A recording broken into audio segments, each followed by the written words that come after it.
Red Polly. Dusty. Blue Poncho. Tupac. Street. Hey, Wilson Hoosier. Hey, Elvis. Dre. Blue 58. Go. All right, here we go, everyone. Health Matters, episode 11, week 8 NFL recap. Brandon, take it away. Yeah, it was a lot of quarterback injuries this week. A fun week to watch, though. Some interesting news out of Arizona. Cardinals quarterback Kyler Murray is in his 21-day window, recovering from that December 12th ACL tear. He possibly could be back in a couple weeks. What are you thinking on that? Yeah, absolutely. We'll see Kyler back here pretty soon in a few weeks. And, he's in at 10, 11 months from ACL for a mobile quarterback for the Cardinals. I think he's going to be back and do pretty well. Rams QB Matthew Stafford injured his right thumb on Sunday. Doc, big injury in quarterbacks. We've seen it before. What are you thinking? Yeah, Matthew Stafford injured his thumb. We've seen it. The thumb in a throwing hand, super important, obviously, to grip the ball. And what we're really worried about here is the ulnar collateral ligament, which is the ligament on the inside portion of the thumb. It's really important for stability, being able to grip the ball, bring it forward. So obviously going to get some more testing. We test the stability on exam. We get an MRI to see what the ligament looks like. Many times it can be treated without surgery, but the ligament generally needs to heal, so it is sticky enough and you can have stability on that thumb joint. But sometimes you need surgery to either pin the joint, repair the ligament with small anchors, and that could be quite a bit of time, especially in his throwing hand. The Vikings quarterback, Kirk Cousins, Mr. Durable. He hasn't missed a single game for injury in his entire career. He, unfortunately, is believed to tore his Achilles last night. Today, they'll get an MRI to confirm. Doc, what are you thinking? Yeah, Kirk Cousins, the second quarterback with an Achilles tear this season, obviously following Aaron Rodgers. This was in Green Bay, and it was on a hybrid turf product, which means part grass, part plastic. And Green Bay uses it because they feel it's more durable, especially in the tundra of Green Bay, Wisconsin, that you can get more time and not have as much mud and grass breakdown through the season. What we've shown at the Predictors is the Achilles injury rate is the same on any type of turf. This is not for every injury. Turf matters, and turf is different for some ankle injuries, knee injuries, hamstrings. But at least for Achilles, it's not really different. He certainly got his cleat caught. You could see the Achilles elongate, pop. Unfortunately, it's season ending for Kirk, and he's going to have to rehab a good 6 to 9 months to get back.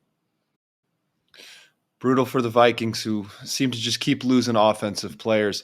Well, there were a couple of rib injuries yesterday in quarterbacks, with one being Tyrod Taylor of the Giants. Tyrod Taylor is no stranger to rib injuries. His past has shown.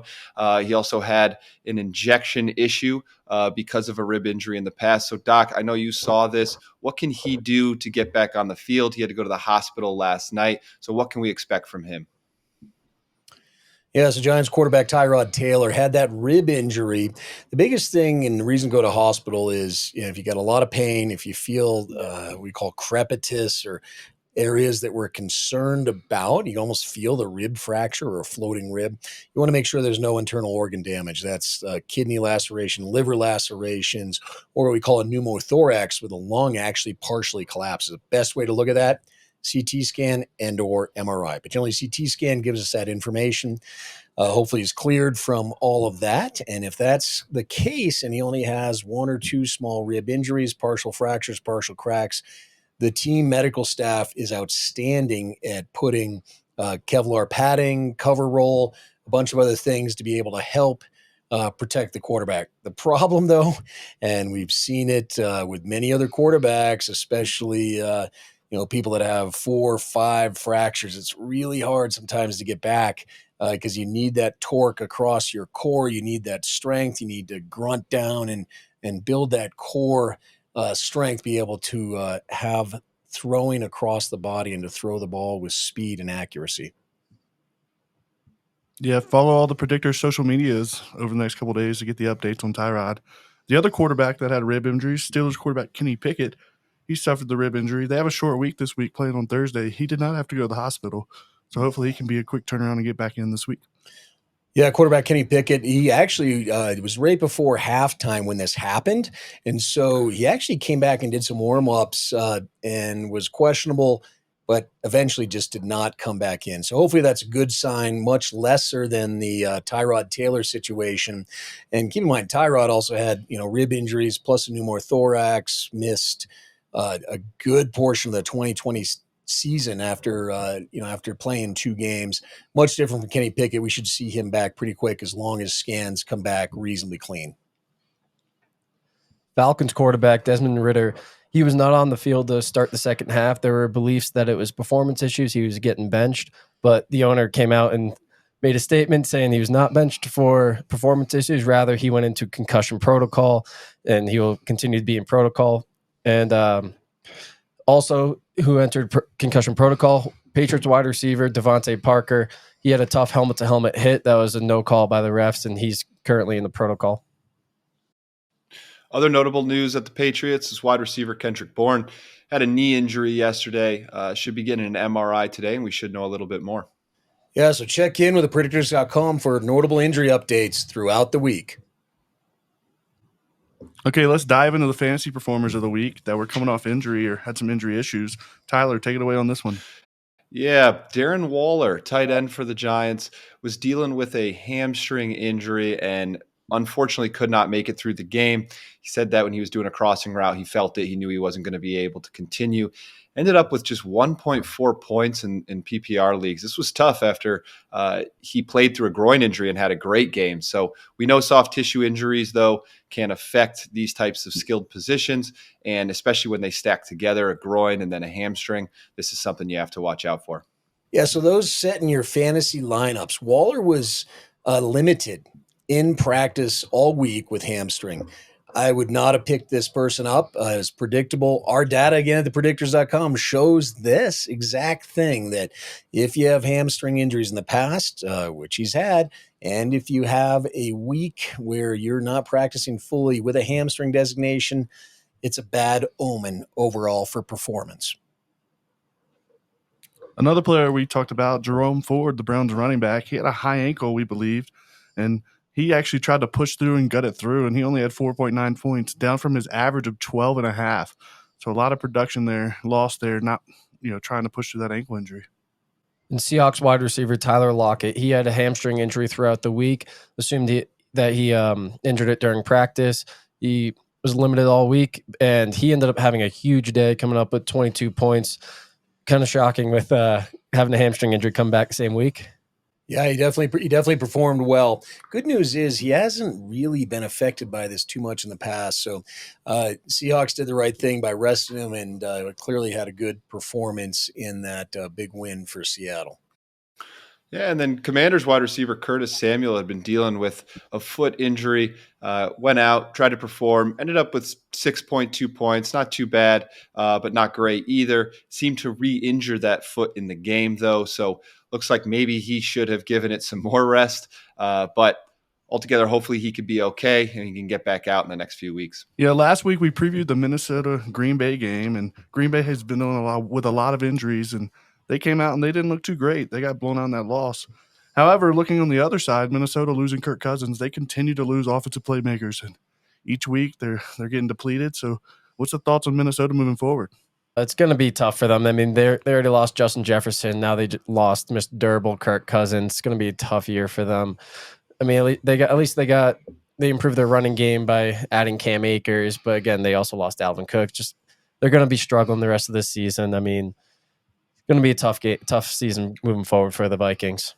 Yeah, you can see on the predictors.com how the bus score is going to keep dropping for them. They're banged up, they're continuing to be banged up, and their marquee players are banged up.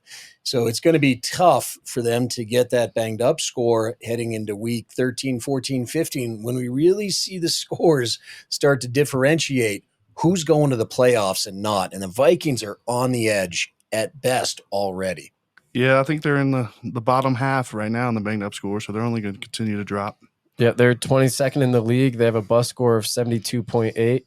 just above the Miami Dolphins heading into this week. Well, we're expecting that to drop significantly after this weekend. Looking ahead to Monday night, we have the Lions versus the Raiders. Give us some thoughts on that, Tyler. Yeah, the Raiders defense has a great pass rush, but their run defense hasn't been fantastic. I think they're averaging 129 yards a game, which is going to be really big for Detroit considering they're missing David Montgomery. So they'll rely on Jahmyr Gibbs, who we know can perform, great running back, but they also are missing their guard, Jonah Jackson. So it's going to be hard to get that running game going, but hopefully since they're playing the Raiders, who have given up some yards there, they're able to do so. Yeah, and what about Jimmy G? He's coming back off that injury, the scary hospital stay, so hopefully he can perform well in this one as well. Absolutely. Coming off that back injury, we'll have to see, like Doc said, anything that happens in that core area for a quarterback, core back, trying to get that torque, trying to get that twist to throw the ball. We'll have to see how he does. Yeah, we're going to watch closely his 10-plus yard completions, 10-plus yard attempts as we head into this game on Monday night. See how that core is producing for him, see how that torque is, because it's going to be telling for the rest of the season in terms of how Jimmy's going to do. And all you fantasy owners out there looking to get a last few points from a kicker, if you have Raiders kicker, you might want to watch out. He's been battling a groin injury all week, Daniel Carlson, so he may be a little shaky in the game. Okay, let's take a look at Week 9. Some of the matchups that may be affected by injury. We got the Titans versus the Steelers on Thursday night. And Thursday night, Kenny Pickett, will he be in the game? That's the big question. Yeah, Kenny Pickett's had those rib injuries. Fortunately, it was good enough that he was at least trying to warm up. He'll get that protected. I think we'll see him, barring anything this week on CT scan or MRI that shows he's broken multiple ribs. If that's not the case, I think we'll see Kenny play and actually should be reasonable and ready to go. And let's not forget the other side of the ball, too. Minkah Fitzpatrick for the Steelers went down with a hamstring injury on Sunday. So the Steelers are starting to get really banged up, and we'll see that in our banged up scores this week. And Tennessee's starting to hit a stride a little bit, so it should be interesting to watch. Yeah, another one, battle of the backup quarterbacks is going to be Cardinals versus the Browns. Kyler's not back yet. Josh Dobbs had a chance yesterday. He did well, but Deshaun, he's not going on IR, so he could be back, but I highly doubt it. What do you think?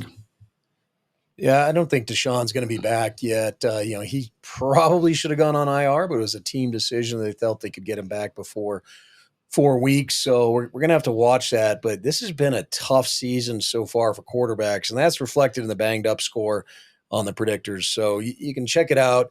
Both these teams have backup quarterbacks now, which actually some are performing quite well, and it's a time for some of these others to shine and steal the spotlight for a bit.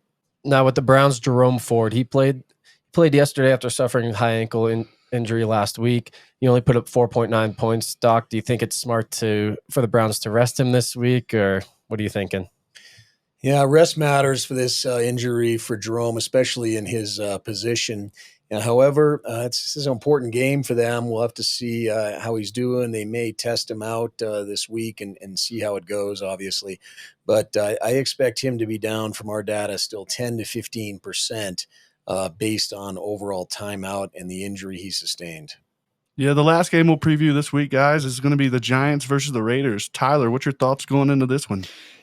Yeah, this is going to be an interesting game. The Giants have actually been playing pretty well despite the injuries that they've had in what their record would show. Even yesterday, they gave a game. They played the Bills really well.